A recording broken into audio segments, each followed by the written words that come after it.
my partner Dion. First and foremost, I want to thank Dion for making this all possible. It's been a lifelong dream of mine, getting in the locker room, interacting with players, coaches, things of that nature. It's been a great experience. It's just the beginning, so we're pretty excited about it. Cool. And just so people know, like, I've been doing ECsports for like 17 years, since 2000, and Anthony's the only one that really, went out of his way to offer up, like, he just wanted to be all in. He had the drive for it. I had a few people before that, they just wanted to go to the games and see the players and, be fans, where this is about work. Anthony's willing to do the work, and that's all that matters. Anthony thanked me. I got to thank Earl Christie. If it wasn't for him, we wouldn't even have the show. Earl Christie was in Super Bowl III. He's a legend. He played for the Jets with Joe Namath. So without Earl, we wouldn't have this. But we wanted to make sure that we gave the accolades to the proper people. But I think Anthony's got it, and we're gonna do our best to get some stuff out that you guys want to see. So what we got today, buddy? Today we're going to be going over the Mayweather-McGregor controversy, as well as the tourney. We're going to go over some of the 1 and 2 seeds, as well as our sleepers. Mm-hmm. What's up, Big Ed? Thank you. We're going to go over the ball situation as far as his kids and the whole interaction that's going on there through social media. And then we're going to go over the NBA Finals, playoffs, predictions, some sleepers that we may feel may come out of the East or West. But, it should be a good show. Keep in mind, we're going to have a podcast coming out on iTunes soon, as well as our blog. You can find that on www.ecsportschicago.weebly.com. So we're going to be getting through the networks pretty quickly here. We got a lot of shows that are going to be dropping. I think you could go ahead and elaborate on that. With the shows? Yeah. Ours, yeah. Basically, we're going to do shows. As far as the whole CAN TV and that. Oh, yeah. We got cable access as well in Chicago. So once we get this fully going, we're just going to download those so you can actually see us on TV as well. So as you can see, we're not freaking makeup guys and all of that. We're going off the cuff. We don't have any scripts. So if you guys got questions, throw them out. We'll answer them, and we'll go from there. So with the Mayweather-McGregor thing, my thing on that subject is simple. I think it's a joke. I think it's let's put the two most reputable guys in their sport against each other so we can make a bunch of money. I think it's a complete money grab that people, obviously are going to pay to see, but I think it's a joke to even think that McGregor has a chance against Mayweather. I've watched Mayweather for a while. I think right now he's super boring because people want to see the knockouts, people want to see excitement. Where Mayweather is a defensive fighter, he's always been a defensive fighter. I don't think he tries to be anything different. But in reference to his defense, he's always had to promote his own fights. The guys that he fights don't really have that, charisma and persona to get people to want to see the fights. Obviously, watching UFC, I know that McGregor does. So McGregor could get a boxing license. You throw him in with Mayweather. Hey, we're gonna make $100 million. So you can't knock him for that. But in reference to being a fan, I think it's kind of a joke. I honestly rather see him go against a more healthier Pacquiao. I think he pretty much beat Canelo pretty handily. I don't want to see that. But what's your thoughts on the situation? As far as that whole situation, I think it's a win for McGregor, to be honest with you, only because he's going to get paid more than he's ever got paid. Yep. His biggest fight was $3 million, so this is going to be far more than that, obviously. And that's the purse. That doesn't have to do with the pay-per-view guys, too. So. Right, and as far as Mayweather's involved, the money's going to be there. As far as what you said, there's two reputable, obviously fighters in both of their crafts. But I think that the main thing is that McGregor goes into a fight knowing that he's going to fight, like you said, a technical fighter. Mm-hmm. And with it being a technical fighter, I don't think he feels that he's going to get embarrassed. I think he's been hit harder. So I really don't see him, getting knocked out or embarrassed in that type of sense. I think he's going to take some blows, obviously, because boxing's just a whole different nature. But at the same time, I think he's gonna walk away as a loser, but in a boxing ring. So I don't think it's gonna really tarnish anything that has to do with the UFC. Yeah. And pretty much, I think that it's just gonna from there on out, he'll go back to doing what he does in the UFC, and he'll make some money, and that'll be it. Yeah, I think it's a situation where boxing is an accumulation of punches. So basically, if Mayweather gets a hold of him with some quick punches, he might go down. But at the end of the day, it is a win-win situation for McGregor. Yeah, he lost to freaking Floyd Mayweather, the best boxer in the world right now. Whether you like him or not, he is. No one's beating him. So, pretty much McGregor can say, oh, I lost to Mayweather. Who gives a shit? Now let's get in the UFC and see who can beat me. And then he gets money. So it's not like his star is going to fall because he lost to Floyd Mayweather. It's not like he's going in there against a tomato can. Right. He's fighting the best, And as far as Mayweather, he gets his 50th win, and now he does have something to lose. If he loses to McGregor or gets knocked out, everything that he's done up until now is worthless. Yeah, you'll have the money, but if you get an L against Conor McGregor, you can't say what McGregor can say. You lost a UFC fighter that pretty much has never fought. So you got to be ready for that. So when you get on TV saying, I want to fight McGregor, I'm coming out of retirement, you damn well better be ready. So we'll see what happens with that. It's going to be a freaking huge money grab. Hopefully, it's entertaining for fans. But right now, that's all we got right now in reference to that. But I just don't think we got people saying that Conor's going to lose. He's going to hit 3 times before he can throw a punch. I mean, that's pretty funny. I mean, that's the truth. For real fans that know it, that's what it is. So at the end of the day, we got to make sure that people realize that this is a sport of, right. It's a whole different ball game. It's a whole different style. But exactly, I couldn't agree more. And Nick, absolutely, we could use you as a guest, man. Your UFC stuff. Yes, it is going to actually happen because I think it was I don't know who said it. I think Brian said it. He doesn't think it's going to happen, but yeah, Brian, it might happen because Mayweather's already come out of retirement for it. You have to think about this. The money that these guys are going to generate, whether you understand it or not, is going to pretty much, it's going to be hard for anybody to turn it down, whether it's Mayweather, whether it's McGregor, whether it's the UFC, because you got to realize UFC is going to get money because McGregor's under contract. Dana White's not stupid, and neither are the fighters, so they're going to do everything in their power to make it happen. I didn't think it was going to happen at first, but now it looks like it's inevitable that it's going to happen. So we got that. And keep in mind that obviously we don't think it's going to be worth watching, but... So Anthony's got a question where someone says, since you've been boxing, don't you think boxers have an advantage? I couldn't agree more. Only because the footwork and the speed is just a lot different. It's a different game.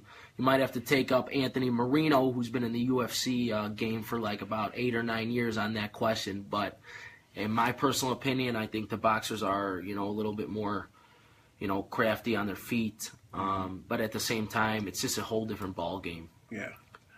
All right, so what we got next? Next, the tourney. What do you think about the tourney? We got the 1 and the 2 seeds as far as your sleepers. Big matchups today. Someone just said, what about the Soldier Boy, Chris? I think Chris Brown backed out because he's like a cokehead now and he can't even fight. So that's what's going to happen with that one. But go ahead. Ed, when we get together tomorrow, I'll definitely show you some footwork. So, go ahead. As far as I'm concerned, as far as the 1 and 2 seeds, Nova's got actually... I just think they're going to be too much to handle, but at the same time, I think Wisconsin's really going to give them a game. If Bronson Koenig gets hot, I think anything could happen. My thing with college is I used to be a huge freaking super duper college fan, where sometimes you have to like look at it where these guys are leaving like in 1 year, so you can't even get like into it anymore. I'm an older guy, but I watch college when like Allen Iverson was playing. Everybody knows who these are. It's not like I'm that old, but like those guys used to stay like at least 2 or 3 years so you can like get into it. I've been watching a lot of USC. I'm super happy about Northwestern. I got a lot of family that graduated from there, so they keep that in my head, and they always tell me, talk about Northwestern, man. You never talk about them. So at the end of the day, like, obviously you want to root for Northwestern. I think, in my opinion, they have a very good situation going against Gonzaga. Gonzaga isn't – their record shows it, but like Anthony told me earlier, their freaking schedule is kind of puss because they lost to BYU. And, it's not like a situation where you're going against someone that's, legend Right. killers, but – It would be different if it was an ACC team, or a Big East team. But at the same time, yeah, I mean they've played a week schedule. If you guys want to go ahead and look at that, I mean they've lost to BYU. I think that if you can lose to BYU, you can lose to Northwestern, and especially in a tournament like this when the stakes are high. I think they got a great point guard, great inside game, but at the same time, I think it's going to be very, very tough for Northwestern to prevail down the stretch. Yeah. And I say that because based off their last game, they really went to the point guard play there at the end. It's just going to be tough to get those buckets down the stretch. I think that the experience that Gonzaga is going to bring to the table, they usually make a deep run, Elite Eight type team. I just think it's going to be a lot for those newcomers from Northwestern to handle, but I'd love to see them win. Ed, my play for the day is I would have to go to cover. It's a tough call. I've been pretty cold, so I'm not going to lie to you. But I would definitely go with VCU this weekend. And then another team that I would go with is going to be, I would probably go with the Badgers. I like the Badgers. I like their chances today against Villanova, but I still think Nova's going to come out on top, but I like the points. Forza Juve for Nicola Lapo. So what do you got in the Final Four? My Final Four is I have Duke, I have North Carolina, I have Kansas, and I do have the Zags. And I went ahead and took Duke and North Carolina in the finals. I think that would make for an awesome finals matchup, especially with the ACC rivalry. Really? They've got to play against each other many times this year, and it's been back and forth. I think North Carolina is going to win it all, though. I think returning those same three guys from last year and Meeks. Meeks is big down low.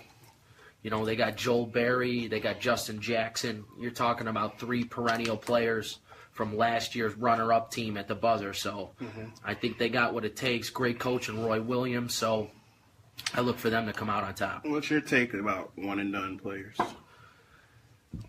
I think that there should be a rule in the NCAA. I think you should have to play at least 2 years. So the rule with NCAA, or I mean, obviously they're not going like a lot of them aren't going overseas. They're trying to go to the NBA. So does it have to be like a dual rule with Adam Silver and the NBA? Right. Or I think that they should come to a compromise as far as the NBA and the NCAA. As far as you got to put at least 2 or maybe even 3 years in order to. Because right now it's 19 and a year out of high school or something like that. Right, and I think that it takes away from the education of the kids as well. I mean, sure, maybe you don't graduate, but you get 3 years of college in instead of, 1 where, I mean, like a guy like Ben Simmons, you watch his documentary, he just doesn't show up. He drops out as soon as the season's over. It's just... That's what happened with him in school. Right. I didn't see that. Right, Wow. So basically as soon as they played their last game, realized they didn't make the tournament, lost in the SEC tournament, he dropped out. And, I mean, a guy like that now, he gets hurt. Which he did. a very bad injury where he's out the whole season. Right. So a couple of those, and God only knows what that guy's going to be doing. But that's the devil's advocate situation. If he wasn't coming out because he got hurt, training or something? Right. What if he got hurt in the game? Right. Stock drops. What if he really got hurt to the situation where he can't play for a year like now? And then he's in a situation where he has to figure out, damn, did I make the right move by staying?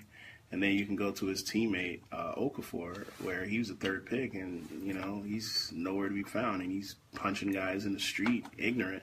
Right. Where if he was in school and getting an education, a better one, then, you wouldn't be in that situation where everybody can't be Kobe, everybody can't be Kevin Garnett, and everybody definitely cannot be LeBron James. So, and you don't want the NBA to be put in a situation where they're picking and choosing, all right, this guy can come, and that guy can come, when they pick the draft, they pick who could come to the draft. So it's like a situation where it's like these guys just have to make a decision and roll with it. Is it really going to help a kid to get at least 2 or 3 years in school? Derrick Rose got, 2 years in school? And, Right. It's just a lot of things that you can look at it and roll with it. You know what I mean? Right. I mean, it definitely has its pros and cons both ways. Yeah. But like I said, I think the NFL has done a good job with that. Now, they're making you go at least 2 years, which is, I think it's awesome because, that first year you play well, that second year you play well, and then, you never know what could happen from there. You get drafted, plus you grow as an individual, and, you grow with age, and age is a huge factor. I mean, you take an 18-year-old and put him on an NBA floor, or you take a 21-year-old and put him on an NBA floor. It's a different mindset. It's a different mindset in anything in life, not just sports. It's the player. Like Kobe, his dad was in the NBA. He has a lot more situations than the next guy does. So the funny thing is, we just got a question, and we're going into the next segment. Right. Of Lonzo Ball and his dad. What's your take on how his dad is handling all of the press that he's getting right now? It's really simple for me with the Lonzo Ball factor. I think Lonzo Ball has been larger than life up until right now. Mm-hmm. So with that being said, I think he's got a lot of pressure on him as it is. And From his dad, to be honest. Right. And I think his dad isn't helping the cause. I mean, you got the media and press with the pressure, as well as his dad influencing and bringing in more pressure upon him. So as far as a standpoint from the NBA, I don't know. This kid, he's not a pure scorer in my eyes. I mean, he's putting up 15 a game, 7 and 6 to add on to that. I think that's great. He's got a full arsenal. Don't get me wrong. But at the same time, I think that the pressure could get to him. Now, he could live up to the hype, absolutely, but, his dad has been using the media and press in a negative way. Situations are different. It seems like looking at the brothers, there's 3 of them. I think Lonzo is a playmaker. I think LaMelo is a scorer. He just dropped 92, even though he cherry-picked the whole damn way. And then I forgot the other one. He's a power forward, though, so I forgot his name. He's got a full game. Yeah, he's La. I think he'll be the best one, to be quite honest. Yeah, so he should be, taking advantage of the media, just like John just said. It's a good move. It's just the situation is, the players aren't playing LeVar, they're playing Lonzo. So at the end of the day, when he's going up against, a legit player like Russell Westbrook, he's going to go crazy to show everybody, like, come on, really? We're talking about me. I'm Russell Westbrook. Or, if he's in a lane when LeBron James is coming, he better get out of the way. This is just my opinion. Like, at the end of the day, it's good to be in the media, but to say, oh, my 3 kids they need to get $1 billion shoe contract, and my son's better than the MVP of the league. Sometimes you got to, think twice. I'm not saying sit back and not say nothing. You should be proud of your kids and what you did with them. But when it gets to the point where you're, like, putting your son in a situation to go into one of the most decorated leagues in the world and say my son's better than the guy that's, one of the top 5 in the league, then you got some problems. So I think take advantage of the attention you're getting, but don't put your son in a bind where he's going to get embarrassed by some guys that are, way more established than him. You know right. what I mean? Again, and Nico, what you said, I agree with completely. It's just the whole thing is with, it's the pros and cons again. I mean, you're going to talk him up. There's going to be huge hype. If he pans out, he's going to be so marketable. It's going to be unbelievable. Now, if he doesn't pan out, I mean, they're going to blame LeVar. They're just going to look dumb, and they're going to blame LeVar for putting pressure on him, and the media is going to just keep attacking not only him but his dad, and then it's going to carry on to his younger brothers, and it's just going to spiral out of control. Yeah. I mean, you got to.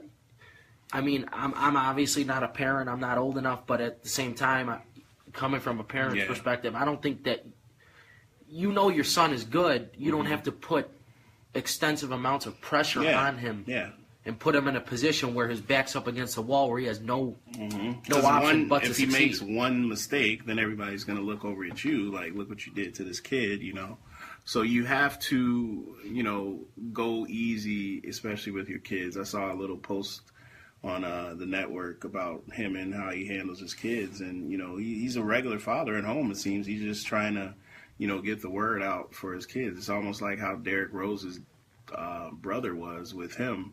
But he went not to the media, he went to the front office and, I need this and I need that, where, sometimes people get brought up the wrong way when situations like that happen. So you just have to watch what happens with that. I wish, Lonzo the best of luck. I think he's going to be an awesome addition to the NBA, but we have to make sure that, everything works well for him.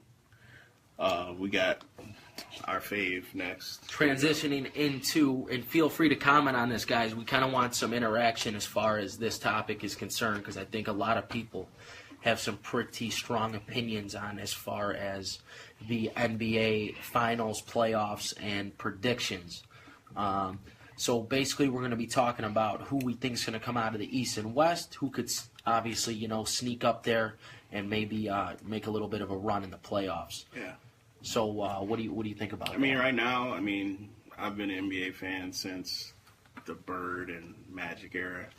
I don't know everything, but I'm pretty well versed in how the NBA works, and everybody gets super excited during the season, like, oh, they used to say it about Jordan, oh, they have a chance to beat the Bulls, just like we were in when the bad boys were rolling, like, oh, the Bulls are finally going to beat Detroit. I just feel like LeBron James and Cleveland are in a situation where all of these teams in the East think they have a chance. The Bostons, the Torontos, the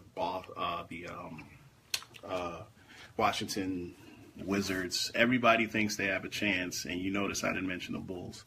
But at the end of the day, LeBron James is a once-in-a-lifetime player. He has a very good second player on his team as well, and I just don't see anybody doing anything to them coming out of the East. I do, however, believe in the West that San Antonio, and there might be a sleeper with Oklahoma City, could come in and do something with Golden State, because I just feel like Golden State is going with emotions, and I just don't see anybody taking care of LeBron James and his team. And you have to think, like, he's actually added. Yeah, he bitched and moaned all season, and, at the end of the day, a guy that's been to the finals 7 years in a row is going to get what he wants. That's LeBron James. He's been in the finals 7. Think about that. Every year for the last 7 years, it's always LeBron James, whether he's on Miami or Cleveland. So you got to understand, like, hey, that guy is a freaking beast. So I don't see anybody beating them, but San Antonio and maybe even Oklahoma City may have a chance. What about you? I think you pretty much summed it up for the East. It is what it is. The East continues to go, but nobody continues to go out of the East but the Cavs. Mm-hmm. And sure, I think Washington's got a good team. I love the Celtics team. I really do. They're young. They got a great atmosphere. I love the city of Boston. They got a great fan base. the Garden's Tom always Brady. is always live. They got my boy, but at the same time, it comes down to it's LeBron is just too much, and not only LeBron. I mean, Kyrie has proven that in crunch time he will make any shot possible. You got Kyle Korver now as a deep threat three, similar to what they had in like a Mike Miller when they won it all, or even a James Jones who they still have on board. You know, he's hanging on LeBron. Yeah, so. he's got LeBron. Why wouldn't he? But at the same time, I think, Cleveland's I think they're just too much for everybody else in the East. But I will say, I think everybody's got, the Warriors coasting to the finals, and I think that the Spurs could really catch some sleep. And quite honestly, I think that something's going on in that Warriors locker room right now. There's many comments being made, especially about the coach. I don't know if you saw those Iguodala comments. Yeah. And the way that they're playing right now. Like he acts like that all the time, but. Right. There was definitely something behind that. Yeah. And the way that they're playing right now is not good. They got an injury in Durant, and we all know when Durant gets injured, he's going to nurse that thing until the wheels fall off. So. Yeah, he is. I mean, I really think that the Spurs. I mean, Kawhi Leonard to me, besides LeBron, is the best all-around player in the game.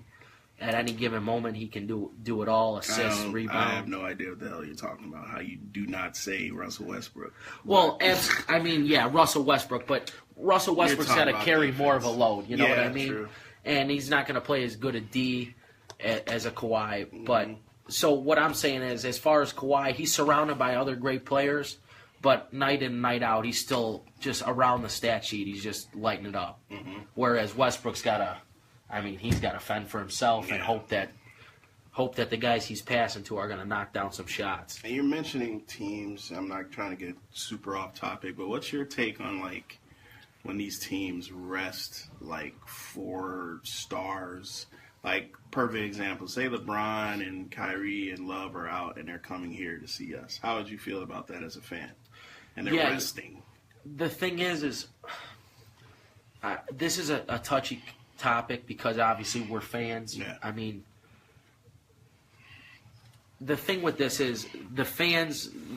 It shouldn't happen to a fan. Obviously, they shouldn't be able to. They shouldn't pay all this money and then, come to a game and see 6, 7, and 8 guys on the floor. Yeah. But at the same time, it's also a business, and it's more than the fans to these particular organizations, to these coaches and players. And the bottom line is this, like a team like the Cavs. The Cavs could, if they want, they could sit everybody and get the 8th seed. They're still going to come out of the East. It doesn't matter who they're playing. So for them, it's more of a situation of, listen, we need to do what's best for our team, our players, our health, things of that nature. At the end of the day, like Dan just made a good point. As a fan, it blows when you want to see the players, but you got to do what you got to do to win the title. So that makes total sense. And then John asked who our MVPs are. I'm like the guy where I was a huge Kobe Bryant fan, and I felt like Kobe winning 1 is a joke. Russell Westbrook is I look at the MVP as like you take a guy off the team, and that team is shit. That's how I look at it. Not the guy that's just like, oh, he's great. But in the NBA and how it goes, they'd always try to change it up. But you cannot totally disregard what Russell Westbrook is doing in Oklahoma City. Like you got to understand how like crazy it is that this dude is averaging a triple freaking double. Sometimes he's getting 14 assists. I can't see him not getting the MVP, especially this year. We're talking about for the season.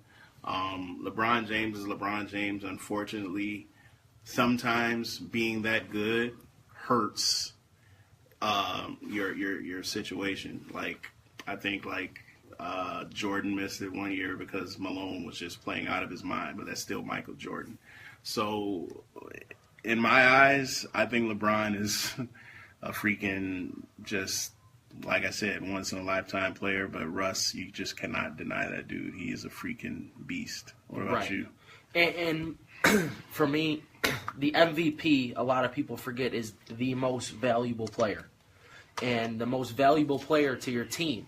Now, LeBron, he's amazing. Mm-hmm. He's surrounded by other good players, however. Kawhi, amazing, surrounded by other good players. James Harden, amazing. You know, he's got a pretty good supporting cast. Yeah. Whereas Russell Westbrook is just, he's my clear-cut MVP. There's no doubt about it. When you put up 30-plus triple-doubles in a season, I mean, it speaks for itself, really. I mean, a guy who's going out there every night, and you know he's got a decent supporting cast, but not like the other guys. Mm-hmm. I mean, he's putting these numbers up for a reason. A guy like that who's playing at that high of an intensity, who's putting up numbers like that every night, is really working hard, and I think it's clear that he deserves to be the MVP. Yeah, and at the end of the day, like. That's just, you know, you watch the game and you see it, it's just, you can't overlook that. We're going a little over, but I'll throw out my finals pick. It's simple. I think the Cavs are going to repeat with no problem. That's just my opinion. And once we get closer to the finals, I'll stand by that. So on episode 2, I said it, LeBron in Cleveland. Have it. They'll win. It's over. It's a wrap. How about you? I'm gonna agree completely. I think it comes down to heart, hustle, and muscle, and I think it's clear cut that the Cavs. I think they had with these acquisitions, especially off the bench. I think they're dangerous. I think their bench matches up better than a Golden State or even a Spurs team. Yeah. I think that Darren Williams is going to be bigger than anybody thinks he's going to be, especially when the playoffs set in the finals.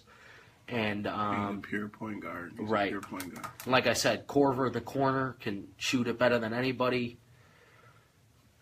Kyrie in crunch time, LeBron in crunch time. You got K-Love coming back. You got JR. You got JR just from deep. The perimeter is stacked. I just don't see them losing. Cool. So with that being said, we got everything in. We always go over. That's funny. We don't even realize when 30 minutes hits. But we want to thank everybody on Facebook Live that joined us and offered up their opinions. Really appreciate it. The next episode will be out soon. Just watch our pages on Facebook and Instagram. We're going to have a smaller, like a newer look. Going to look super duper professional with mics and everything. But just listen to us and, you know, support us, and then we'll keep giving it out for you. Thanks a lot, guys. Thank you.